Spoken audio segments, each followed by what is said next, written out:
Greg DePalma here for the Bass University, and today we got a real special one for you guys. We're gonna do my breakdown on how I organize my boat, and the best part is you guys are gonna see it. I already fished one day of the tournament, so this is what you're gonna see even after all the mayhem from today, catching a giant bag on Champlain. And the beauty part is too, this is a body of water where I packed for both smallmouth and largemouth, so you guys are gonna get up close and personal and see it all. All right, guys, so we just hopped into the boat. I'm gonna show you guys why organization is such a key role in what I do, because to me, time basically is money. So keeping things organized, knowing where every single thing is in my boat at all times of the day, just allows me to be that much more efficient.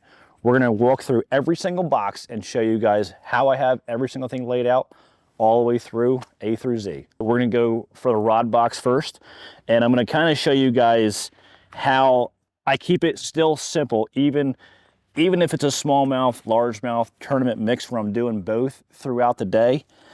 Now, if there's a certain model of a rod that I'm leaning on really hard, I always back that rod up with 1 or 2 extras of that rod, because let's face it, anything can happen on the water. I've broken rods over the years, you know, setting a hook, hit a tree limb, hitting anything. So I always want to make sure if I'm using a certain model for a certain technique, I have a backup 1 or 2 of just that model of rod. Now, coming into it, you'll look on top, I have all my spinning gear laid out really nice and neat. You'll see I have all my spinning gear laid out real nice and neat on top.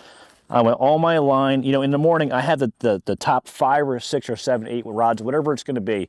I have all of them on top laid out, so when I go in there, there's no rummaging around. Everything I'm doing is gonna pull it out, lay it on the front deck, be super efficient in the morning, no issues at all. I have everything protected. I always use rod socks because, let's face it, our gear today, it costs a lot of money. So there's a ton of different rod sock companies out there. I use the original rod sock. It works real good for what I do. You can see bait casters down the bottom, all the baits ready to go. I'm not one of them guys that does my tackle in the morning before the tournament starts.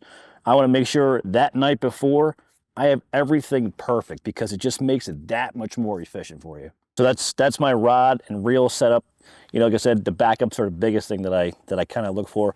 You know, the other thing is too, you'll see once I get into this box, and that's the other side. If I'm throwing, let's say I'm flipping a jig on 20-pound test, I want to make sure that I either have extra reels for that, or I already have extra line inside the boat in case I get a really bad bird's nest. I mean, let's face it, it happens to all of us. This box right here in the center, probably the most important box I have besides the rod and reels.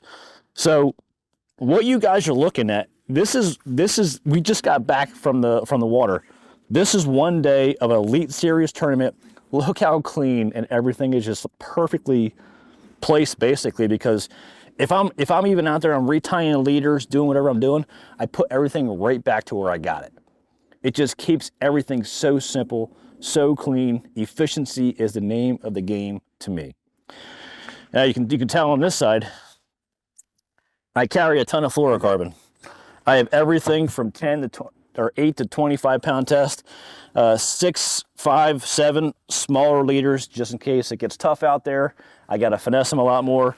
You don't probably have to carry bulk spools, but I burn through so much, that's why I carry bulk spools. Jumping into actually organization. So this is my drop shot box.